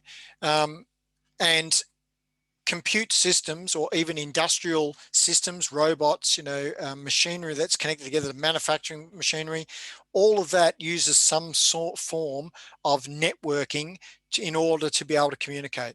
Okay, even our, things like being able to machine particular products, they're those machines that actually machine, if you like, the product, that come up, manufacture it, bend things and cut things and weld things and all that sort of stuff, which I'm obviously not good with the technical terms of that. That's jargon outside my sphere of expertise. But they're driven by compute systems. And those compute systems can only interact with them via some sort of network. So as a network person, you could literally work in any industry you can think of. You could take it anywhere you like. Now, some of it, you know, you might be a consultant, you might be a designer, you might be doing support, you might be doing engineering, you could be doing research and development. There's lots of different individual subfields within networking, but you could literally be working for any industry you can think of. So it's a really, and security is the same. Security is very much the same, and really IT in general is the same. There's some parts of IT that, you know, maybe, you know, you can't always go into other areas or into every industry, but security and networking in particular, you can pretty much filter. You'll find those people existing across all industries, in all countries, in all parts of the world. So it's a really diverse, broad opportunities for you to get into this particular area. That's a good question. Great question. Let's keep going. All Oh, right. sorry, go ahead. All right, so lab demo. So the lab demo is going to be a bit quick and dirty, okay, because the next part I'm actually quite keen on. So this is a tool for those of you that haven't seen it. This is a tool called Cisco Packet Tracer, and you can get it through the Cisco Network Academy for free. It's really cool. It allows you to draw networks. It allows you to build networks in a logical fashion, and it allows you to practice your Cisco skills, your Cisco syntax, actually on virtual Cisco devices. Now, does it support all commands and all types of Cisco router switches? No, but it will give you enough, particularly if you're starting in networking, it'll definitely give you enough to get past those first couple of layers of certification if you want to go down that Cisco path. Is it useful for building a really big corporate or service provider network and testing it? No, it doesn't quite go that far, but it's a really good tool to start with. So this is a simulation that we're looking at here. So you can see this is actually quite a complex network, and it's got some of the features that we talked about earlier. So you can see these, we've got a couple of switches, and let me turn on my laser pointer because that will probably, oh no, I can't do that with that, can I? No, because I'm outside the presentation. All right, so I'm just going to have to do it this way. So we've got a couple of switches up the top in what's called a core layer. Now, all that core term is really saying is this is the fastest layer of our network. The core is the backbone, so all traffic has to go across that. This is the big, strong part of our network. The next layer down has got 4 switches. This is a distribution layer. So this is the layer. This is Cisco's 3-layer architecture. So distribution layer is where we start to send the traffic out to individual departments or buildings. So each of these switches could be representing an individual room, an individual floor within a single building, or an individual building themselves. And then in the bottom layer, we have the access layer, which is called the access layer because it's where our PCs or our end devices actually connect to and get access to the network. So that's actually a very small network. Even though it looks complex, there's lots of connections between all the switches for that redundancy I was talking about before. It's actually quite a small network. A lot of corporate networks will obviously get a lot bigger than that. So that's real time. So if I pop on over to simulation here and I press this play button here, you'll see some messages marked by envelope. It doesn't mean they're an email, it just shows them as messages, showing how these messages are distributed across the network. And in this area over here, you see the devices, the last device and the end device that it gets to.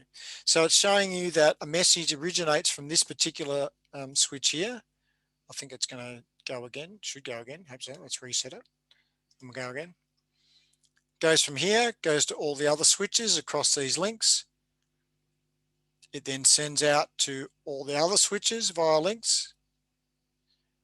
And then it ends up getting to the PC. So you can see basically this allows you to simulate the traffic flow in your network, in this particular network that you build. So it's just look, it's a quick and dirty demonstration of what network traffic can look like, but it's good to be able to, it's a really good tool to be able to build and then visualize, particularly when you're starting in networking and you're trying to get your head around, okay, where does my information flow in a particular topology or a particular network that I've built. This is a really good way to visualize it and say, oh, okay, so it goes to here, it goes to there, it goes to there. This is what I'm going to look like. Because what you can do is if you build a network and you put all these links and you think, yep, that's okay, and you build this simulation and you hit simulate, hit the play button here, and it sends off its packets, all of a sudden you'll start to see where your traffic's flowing and whether it's going in the direction you wanted it to go, or whether in fact it's going somewhere else, something else is happening. So it's a really good way to visualize and get a good understanding of how traffic flows across a network, and then how any subsequent changes you make to configuration will affect that traffic flow. Because particularly in a routed network, once you start changing routing protocols or the ways in which your traffic is routed across it, so sent across your network, so change the roadmaps of your network, then you'll quickly see that traffic patterns can change very, very quickly, and you can get some undesired outcomes. So it's just a quick and dirty, as I said, a quick and dirty visualization, but it gives you some idea of how things work in a sort of small size network. Now, the good thing about this is Packet Tracer is free. So you can get it absolutely free through the Cisco Networking Academy, and we can put the links up for the Cisco Network Academy where you can get Packet Tracer on Moodle for you. There's also literally hundreds of thousands, probably millions really, of example networks, simulated networks that are available for free in various places on the internet for you to download and run these sort of simulations and get your head around how things are working. So it's worthwhile downloading and having a play with. If you don't have any networking background, it's a really good place to start. It's a sophisticated tool that's simply put together, got a nice simple interface, and will help you on your way. If you're down the path a little bit, or you've got a bit of experience, it can also be useful for helping you to get through some certifications and or build up some knowledge on protocols or areas that you're not quite 100% certain of without having to do them in a production environment. In big enterprise networks, you might have a test network that you can muck around on, but in most cases you're probably not, and so you want to be careful with what you're doing in a test environment before you put it into production. So all right, so that's a little bit of a demonstration. So now what about networking as a career? Networking as a career, is it a good career? Absolutely. It is a great career. It is a brilliant career. It is very fulfilling, very worthwhile. As I said before, don't worry about hype around cloud virtualization and that's going to take away networking jobs. No, no, no, no, no. They'll always be there. As I said before, just the context might change. The location might change. The other thing about networking is that it's a really, really important basis for all the other technical areas of IT. Because as I said right at the top of the presentation, if you turn off all the routers and switches, you turn off all the networks in the world, everything grinds to a halt. Okay, all our compute systems are based on some form of network somewhere. We turn those networks on, everyone's happy. All our users, our customers, our collaborators, everyone's really, really happy. If you understand networking, you don't have to be a CCI, you don't have to be an expert, you don't have to be able to get onto a router and tap out code and build big networks. But if you've got a good understanding of how a network functions, of the basic network protocols that allow things to connect together and talk together, then you're in a really good spot to be a better security person, a better voice person, a better wireless person, a better support person, a better mid-range / server person, a better manager or user in the contact center. You get the idea. It branches out across all areas of IT. Doesn't mean you have to have a high level of knowledge, but any level of knowledge is useful. There are many certifications and opportunities for advancement in the networking world. Everyone's probably, most of you will have heard of the CISCO certifications, the creme de la creme, as they call it, the CCIE, the Cisco Certified Internetworking Expert. Okay, known, not so much now, but initially as the PhD of networking. It's not necessarily true, but anyway, it's a high level networking certification. Okay, and then they've got other layers below that you can build your way up through the ranks if you want to. But there are other vendors that also have certifications. There's Juniper, who have certifications, okay, same sort of track as what Cisco do. You've got the CompTIA guys who have a Network Plus certification. So that's a generic network certification. It doesn't talk about only Cisco or only Juniper. It's generic. So you talk about big picture, okay? The advice I give for anyone looking to go down that certification path is, first of all, find out what sort of job you want to go into, and then base the certification on that. So something like a CompTIA Network Plus certification will give you a good big picture understanding of the fundamentals and the concepts and the protocols around networking, but it won't necessarily teach you how to program, well, it won't teach you how to program a Cisco router, for example. But what's more important, understanding the big picture concepts and then being able to look up the programming syntax that you need, or knowing the programming syntax but not having a clue of the big picture. And the answer is clearly the big picture. If you understand how routing works, if you understand how switching works, if you understand how traffic will get from a laptop through to a server and then back again, or from two video conferencing machines on other sides of the world, if you understand how they can connect together, it doesn't matter whether you know how to program that, because you can look it up. There's a reference guide, there's help, you press a question mark on a Cisco router and all the commands pop up that you can use. Okay, so if you have an understanding of the big picture concepts, the programming follows on from that and becomes a lot simpler. And the great thing about networking is it leads to varied career paths. Okay, I started, desktop support, blah, blah, blah, for a little while, then got into networking, fell in love with it, went to networking. And then from networking, I branched off security. Then I was in wireless. Then I was in telephony. Then I was in contact center. Then I helped the mid-range guys for a while. As a networker, you're always involved in big projects, always. And you can go in any direction you like because you understand how traffic goes from one side of the network to the other. You've got a cool understanding of it. If you understand how a packet gets from one side of the network to the other, and you understand the dangers that are inherent in that, then security becomes a little easier.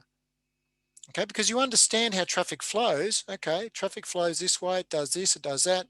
Okay, it needs to be secured here. I can now pick out a security tool to fit that particular circumstance. Same with voice, same with wireless, same with technical support, engineering, consultancy, whatever. Lots of different paths you can go on if you're a networker. Good networkers can branch out anywhere. That's not to say other good professionals can't as well, but from my own personal experience of what I've seen over the last 30 years, networkers, I think find it a little easier. So what's available? Well, one quick search on one website. This was Seek, 3,500 jobs plus Australia-wide. Network administrator, network engineers everywhere from level 1 to level 3. So level 1, you're basically answering the phones and doing basic help desk network tasks. Level 2, a little bit more sophisticated. Level 3, you're the last person they come to when things really go bad. You might be an infrastructure engineer. Okay, so an engineer that actually deploys routers, switches, wireless access points, firewalls, so on and so forth. Okay, you might be a design consultant or engineer. So you help to design networks, but you don't actually physically build them. You do them in theory, in the virtual world. You might be a pre-sales engineer or consultant. So a pre-sales engineer or consultant is someone that goes to a new customer or an existing customer and says, okay, what do you want? What functions do you want to provide? What are you trying to achieve? And the customer says, well, I'm doing A, B, C, D.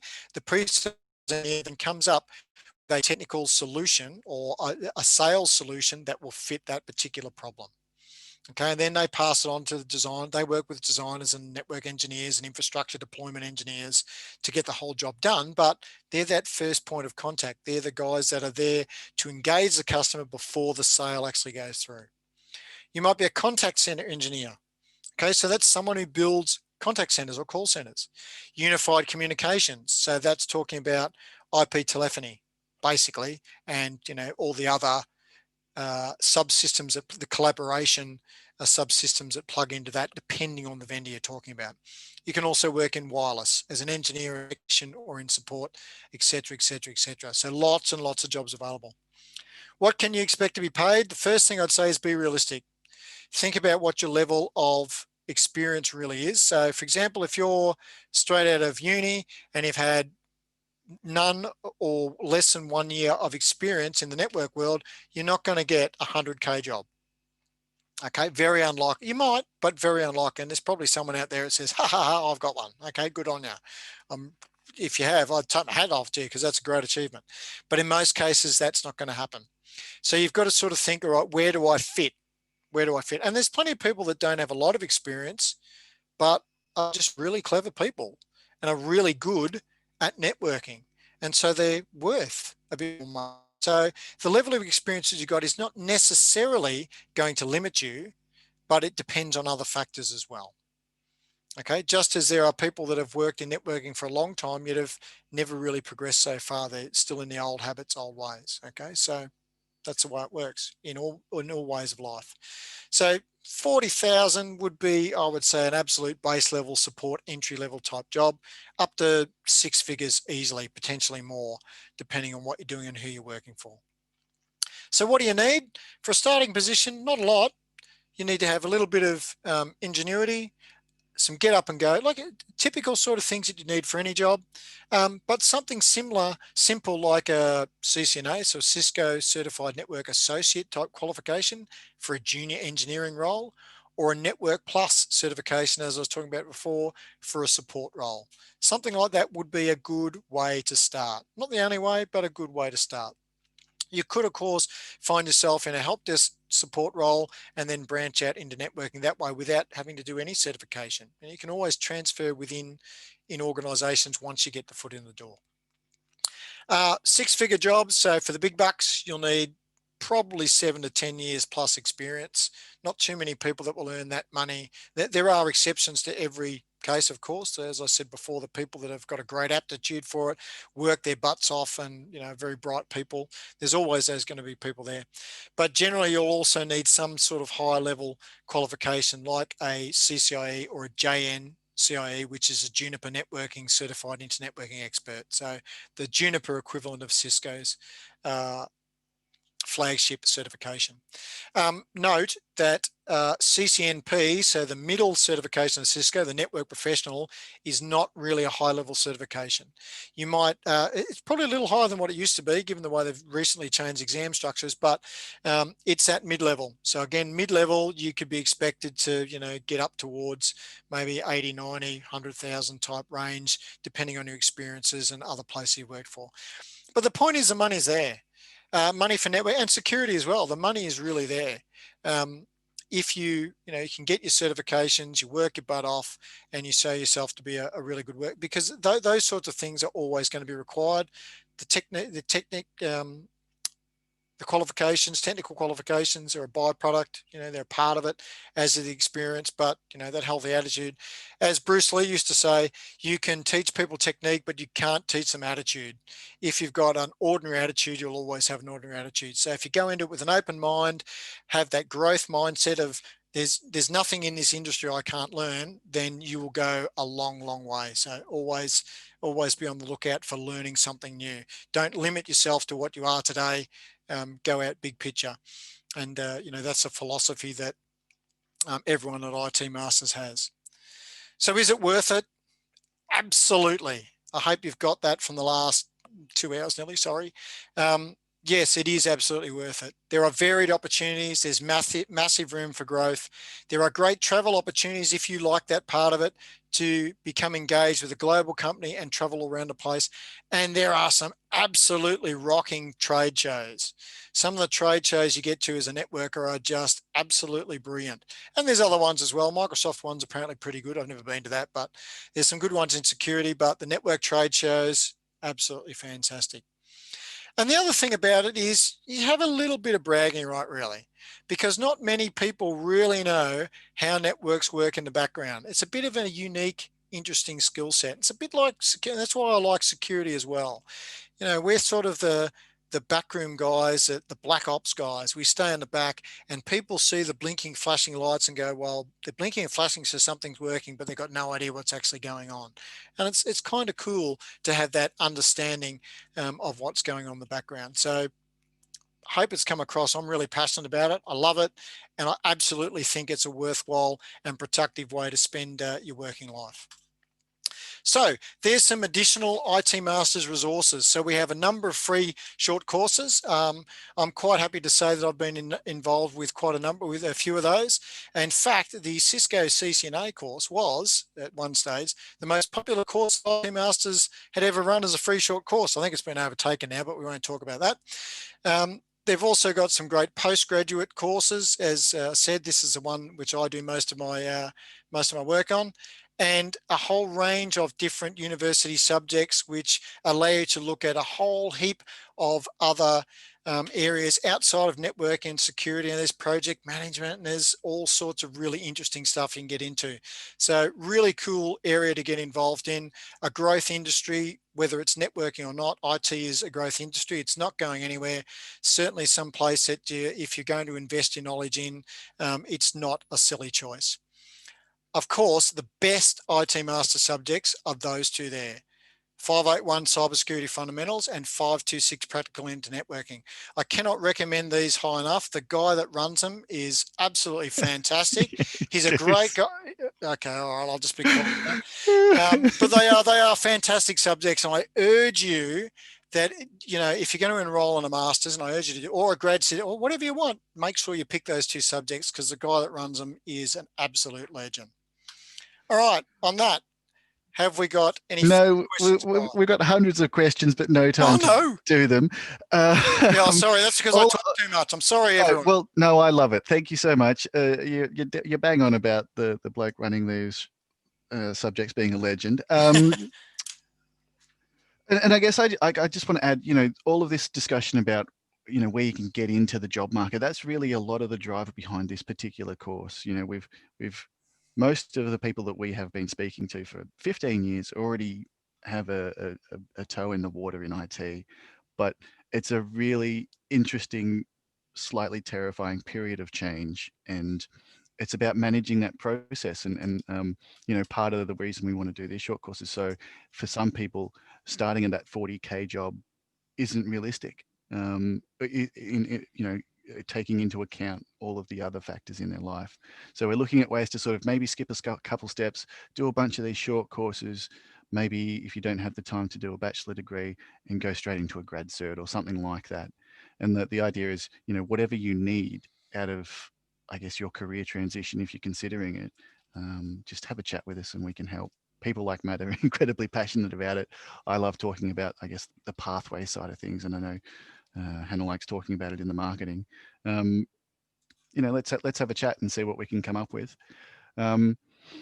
Really not much time for questions. There's heaps of them, but what I'm thinking I might do is I'll convert the questions into a sort of another optional worksheet. We've got a bunch of resources on the course page, and a lot of the questions are like, what's the difference between this and that?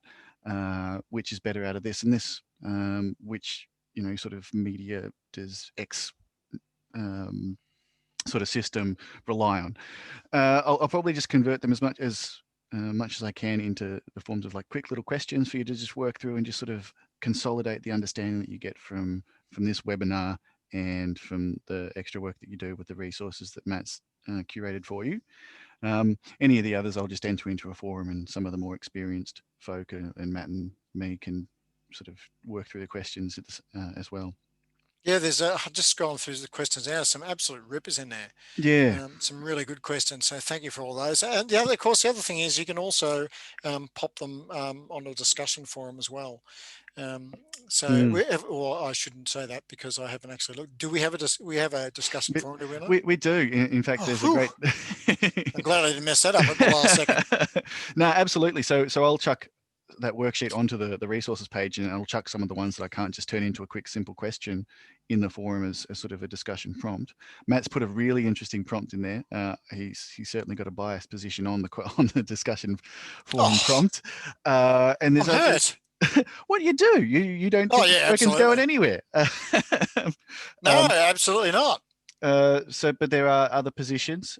Next week we'll be talking a lot about cloud computing with Tim Jones, and the week after that we'll be talking a lot more about security in greater depth with Jeremy Costa. These are names that some people who've been doing some of the short courses before will recognise. Yeah, so we'll keep on working on the course page. Revisit every couple of days. Where it's a work in progress, and I'm having a bit of fun playing with it. And if you need anything, just drop me a line. Yeah, it's really exciting, and I'm sure Matt will be hanging around too. Yeah, absolutely will be. So keep those questions coming in. As I said, some of them are really good here on the Q&A. Sorry we haven't got time to answer them now. As I said, I tend to waffle on a bit, but I'm very passionate about it, and I hope that's come across.